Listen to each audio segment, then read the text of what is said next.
In this example, we're going to go ahead and find the second derivative for this function g of x, which is given by arctangent of x plus x over 1 plus x squared. Well, to find the second derivative, obviously we have to find the first derivative first. And the derivative of arctan, I went ahead and wrote the rule here for that. And for this other term, it looks like we'll use quotient rule because we have two functions here that are kind of being divided by one another. Okay, so let's do arctan first. So we'll say g prime of x. And the derivative of arctan, well, it depends on what we're saying our u is. And it looks like u is just going to be x. So it's going to be u prime over 1 plus u squared. So the derivative of x is just 1 over 1 plus, and then my u is x, so x squared. Okay, easy enough. So let's add that to the derivative of this fraction here, this rational expression.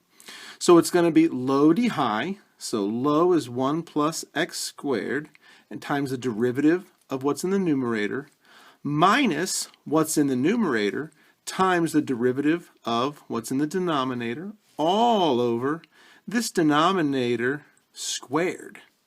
Okay? So let's go ahead and clean this up a little bit. We can say 1 over 1 plus x squared plus, and this looks like we're distributing a 1, which doesn't really do much of anything.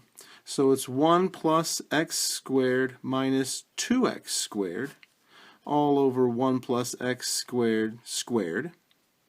Well, a couple things here. I noticed that I almost have common denominators here. So maybe let's go ahead and get common denominators. Both denominators have this 1 plus x squared, except this first denominator only has 1, and this second denominator has 2 of them. So let's go ahead and multiply this fraction by 1 plus x squared on top and 1 plus x squared on bottom. So what we'll end up with is this here. And we do have the common denominators now.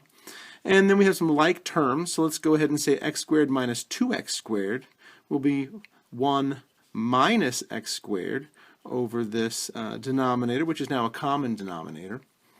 So I can actually do some more canceling here. It looks like the x squareds will cancel. And what I'm left here with my first derivative is 2 over this common denominator. Okay, so here is our g prime. So here's our first derivative.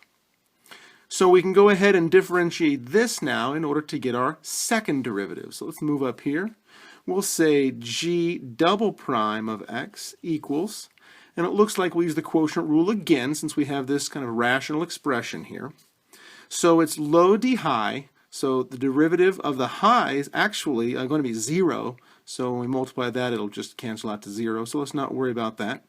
So we just need minus high, and then the derivative of the low. Looks like we're going to use chain rule here. So multiply by 2 out front, and then we have the 1 plus x squared. Take 1 from the power, which just makes 1, and then multiply by the derivative of what's inside, so 2x, all over that common denominator that we had from before, but now it's squared. Well, it's already squared, so now it's its power of 4.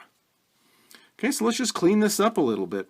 So we have 2 times 2 times 2, which is 8, so negative 8, times 1 plus x squared, all over 1 plus x squared to the 4th. Well, it looks like this can cancel with one of these to make this 3.